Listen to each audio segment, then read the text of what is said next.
मेरी कोशिश ये है कि मैं जो कुछ भी जानता हूँ, मैंने अपने 45 साल के टीचिंग एक्सपीरियंस में जो कुछ भी सीखा है, वो सबको बाँट सकूँ।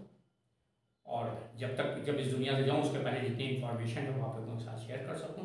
हाँ, पढ़ाने का तरीका मेरा ज़रूर वो है कि बड़ा मनोरंजक नहीं है। मैं बहुत ड्रामेटिक ढंग से जो है कुछ ये कह लीजिए कि एक नाटकीयता से नहीं पढ़ाता। मैं सिंपल कॉन्सेप्ट पे एम्फेसाइज़ करने की कोशिश करता हूँ। मेरी कोशिश होती है मैं सब्जेक्ट बताऊँ, सब्जेक्ट के बारे में बताऊँ, इंटरेस्टिंग ढंग से बताऊँ, टू द पॉइंट बताऊँ, इस तरह से बताऊँ कि आप उन बातों को समझ जाएँ।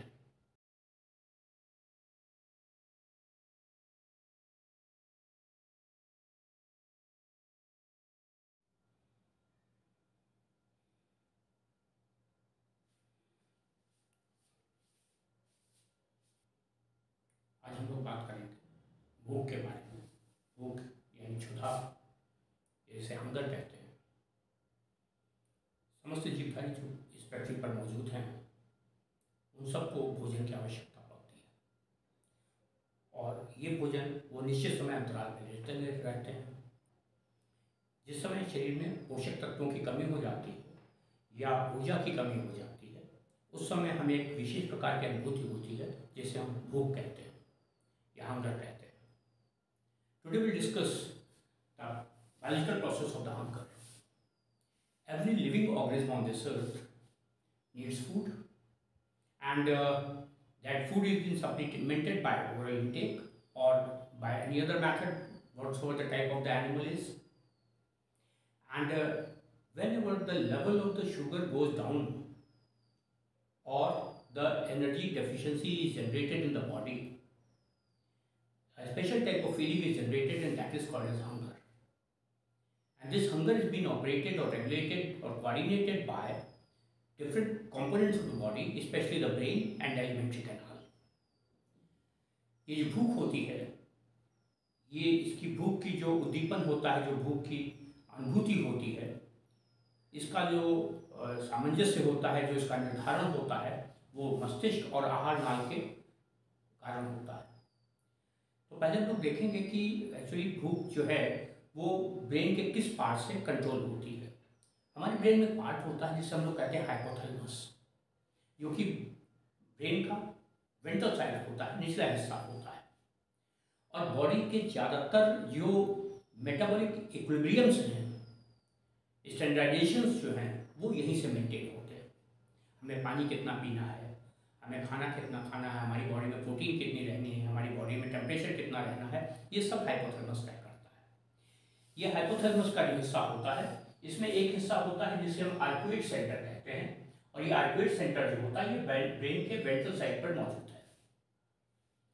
ब्रेन के वेंट्रल साइड पर मौजूद जो आर्कुएट सेंटर है, इस आर्कुएट सेंटर में दो इंपॉर्टेंट न्यूरॉन्स के समूह होते हैं, ग्रुप्स होते हैं। There are two groups of the neurons in the arcuate centre of the mid ventral part of the hypothalamus, and out of these one of the part which is called as center of appetite, it is made up of a special type of neurons, and these neurons are called as orexigenic neurons। ये ऑरेक्सीजेनिक polypeptide neurons जो होते हैं या ऑरेक्सीजेनिक neuropeptide neurons जो होते हैं, ये neurons saturated होते हैं ये वेंट्रल लेटरल पार्ट में। जो वेंट्रल लेटरल पार्ट होता है हाइपोथैलेमस का, लेटरल लोब का जो हिस्सा होता है, यहाँ पर सिचुएटेड होते हैं ये। और इनके बीच में एक पार्ट होता है जिसे हम कहते हैं मिड वेंट्रल एरिया। ये वेंट्रोमेडियल एरिया होता है ब्रेन का। यहाँ पर एक्चुअली ये जो उभरा निकला हुआ है इसको कहा जाता है ट्यूबर साइनेरियम। ये ट्यूबर साइनेरियम इसको कहा जाता है। इसमें एक कोशिकाओं का समूह प्रेजेंट होता है, न्यूरॉन्स का समूह प्रेजेंट होता है, and that group of the neurons present in the area of the tuber cinereum is called as centre of satisfaction. This center satisfies the feeling of the hunger, or you can say that inhibits the feeling of the hunger। जो हमारी भूख की जो प्रक्रिया होती है, जो हमें भूख लगती है, उस भूख को जब भूख उत्तेजित होती है सेंटर ऑफ एपेटाइट से, बट भूख जो है वो शांत होती है सेंटर ऑफ सैटिस्फैक्शन से। ये सेंटर ऑफ सैटिस्फैक्शन सेंटर में मौजूद होता है ट्यूबर साइनेरियम के रीजन में, जो कि मिड वेंट्रल एरिया है, और इसके लेटरल साइड पे लेटरल लोब के हिस्से में होता है सेंटर ऑफ एपेटाइट, और ये ऑरेक्सीजेनिक न्यूरॉन का बना होता है। तो यहाँ पर ऑरेक्सीजेनिक न्यूरॉन्स होते हैं, और यहाँ पर जो होते हैं सेंटर, ये होते हैं और एक्सीजेनिक न्यूरॉन। यहाँ पर जो न्यूरॉन्स होते हैं इनको कहा जाता है एन और एक्सीजेनिक न्यूरॉन्स। ये एन और एक्सीजेनिक न्यूरॉन्स जो होते हैं ये एक्चुअली भूख को शांत करते हैं, या यूँ कह लें कि इनके कारण जो सेंटर ऑफ एपेटाइट है वो काम डाउन हो जाता है, शांत हो जाता है। तो जब ये सेंटर शांत होता है तो भूख खत्म हो जाती है, और जब ये सेंटर उत्तेजित होता है तो भूख लगती है। इस सेंटर को शांत करने का काम जो है वो सेंटर ऑफ सैटिस्फैक्शन द्वारा किया जाता है। जब सेंटर ऑफ सैटिस्फैक्शन उत्तेजित होता है तो सेंटर ऑफ हंगर जो है काम डाउन हो जाता है, शांत हो जाता है। Means both of the centre function in opposite to each other. Means when the center of satiety is being activated, then center of appetite is being calmed down. But when the center of appetite is being activated, the center of satiety is calmed down. तो जिस समय ये शांत होगा ये उत्तेजित होगा, जिस समय ये शांत होगा ये उत्तेजित होगा। तो ये बारी बारी करके ऑपरेट करते हैं। तो या तो हमें भूख लगती है या नहीं लगती है। हमने खाना खाया, भूख लगी हुई है तो हमने खाना खाया, जैसे जैसे खाना पेट में गया वैसे वैसे हमारी भूख शांत होती जाती है। तो जैसे जैसे खाना जाता है वैसे ये सेंटर इंड्यूस होता जाता है और ये काम डाउन होता जाता है और भूख की प्रोसेस खत्म होती जाती है। तो ये जो पूरी प्रोसेस हुई इसमें अगर हम देखें तो एक कंपोनेंट तो हो गया जो कि ब्रेन का हिस्सा है, और ब्रेन में आर्कुएट न्यूक्लियस का जो पार्ट होता है जो कि हाइपोथैलेमिक रीजन में प्रेजेंट होता है। इसमें लेटरल हाइपोथैलेमिक लोब्स में होता है सेंटर ऑफ एपेटाइट, और मिड वेंट्रल साइड पर होता है सेंटर ऑफ सैटिस्फैक्शन। ये जो इसका जो संबंध है वो वैगस नर्व के द्वारा, जो हमारी 10th क्रेनियल नर्व होती है उसके द्वारा आहार नाल के साथ भी होता है। तो आहार नाल की दीवारें जो होती हैं जब स्टमक खाली होता है, जब आपको भूख लगी हुई होती है तो यहाँ पर एक खास तरीके का केमिकल निकलता है इंटेस्टाइन की वॉल से, और वो इंटेस्टाइन की वॉल से निकलने वाला केमिकल जो है ग्रेलिन कहलाता है। ग्रेलिन जो है ये एक्चुअली निकलता कहाँ से, गैस्ट्रिक ग्लूकोसा से और other part of the gut से। गट के डिफरेंट पार्ट, एलिमेंट्री कैनाल के डिफरेंट कंपोनेंट जो हैं स्टमक के आसपास के क्षेत्र, वहाँ से निकलेगा ग्रेलिन। और ये ग्रेलिन जो है ये एक्चुअली सेंटर ऑफ एपेटाइट को इंड्यूस कर देता है। तो this ghrelin is capable of inducing the centre of appetite. On other hand इसके कंट्रारी क्या होता है कि जब कभी भी हमारा पेट भरा हुआ होता है, when the sufficient quantity of the food is there in the alimentary canal, or the sugar level is quite sufficient in the body, or energy deficient conditions are not there, in that condition a special type of the chemical is secreted from the fat bodies of the body, and these fat bodies or adipose tissue secretes a chemical which is named as leptin, and this leptin is capable of inhibiting the center of appetite. जब leptin निकलेगा तो ये centre calm down हो जाएगा, और जब ghrelin निकलेगा तो ये सेंटर जो है वो एक्टिवेट हो जाएगा। तो ग्रेलिन इसको भूख को बढ़ाता है और लेप्टिन जो है वो भूख को शांत करता है। Now what is actually hunger is, hunger जो है it is an involuntary intrinsic desire of the body.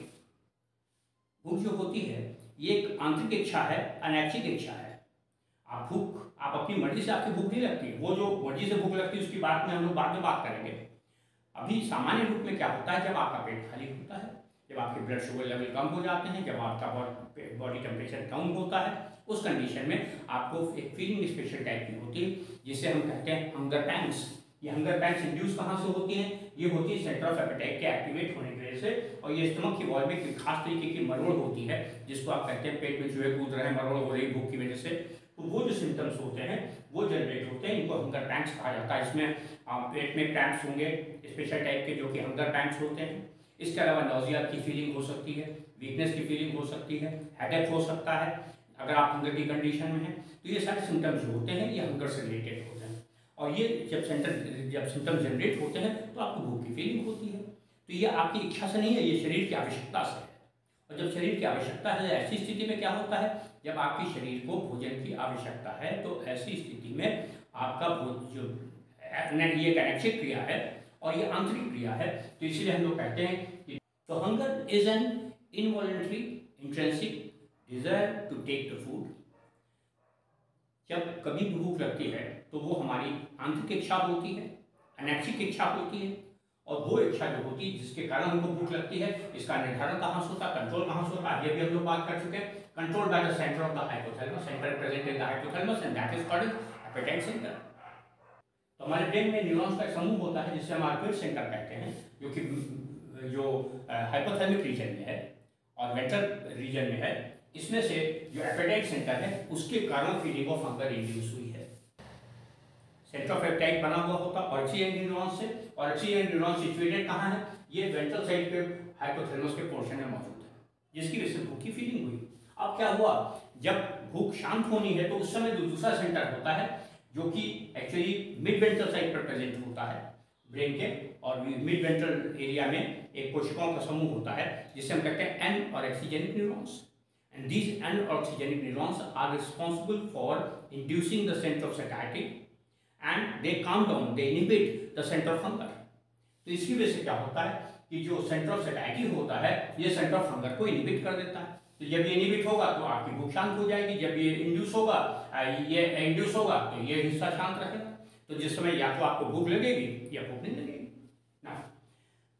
Why the hunger is there, hunger के कारण क्या होते हैं, तो hunger is aroused by the physical requirement of the body, शरीर की जैविक आवश्यकता इसलिए हुआ, या फिर कैलोरिक नीड हो सकती है, there may be deficiency of the calories in the body. आपके बॉडी में जो रिजर्व फूड था वो काफी खर्चा हो गया, अब आपकी बॉडी की कैलोरी डिमांड है और उसके लिए वो आपकी बॉडी जो है वो हंगर की फीलिंग करेगी। और देयर में physiological interaction of the hormones, hormones हमारी बॉडी में बहुत तरीके के होते हैं, और उन हार्मोन्स में से कुछ हार्मोन ऐसे होते हैं जो कि हाइपरग्लाइसेमिक होते हैं, कुछ ऐसे होते हैं जो हाइपोग्लाइसेमिक हार्मोन होते हैं।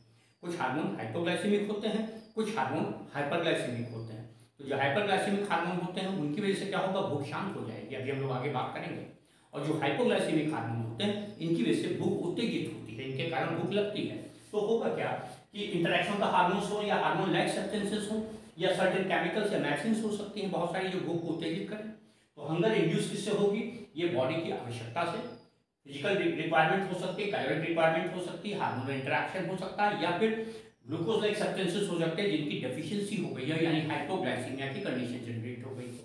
तो जब हाइपोग्लाइसीमिया होता है या तो हाइपोग्लाइसीमिया हो या बॉडी टेम्परेचर घट गया हो, इन दोनों कंडीशंस में क्या होता है कि सेंटर ऑफ एपेटाइट जो होता है ये इंड्यूस हो जाता है। आपकी बॉडी में कैलोरी रिक्वायरमेंट है, आप थक गए, बहुत ज़्यादा मेहनत कर ली, सारा रिजर्व फूड खर्चा हो गया, आपको भूख लग गई, या आप जो है आपकी बॉडी में शुगर लेवल फॉल कर गया जिसकी वजह से भी आपको भूख लग सकती है।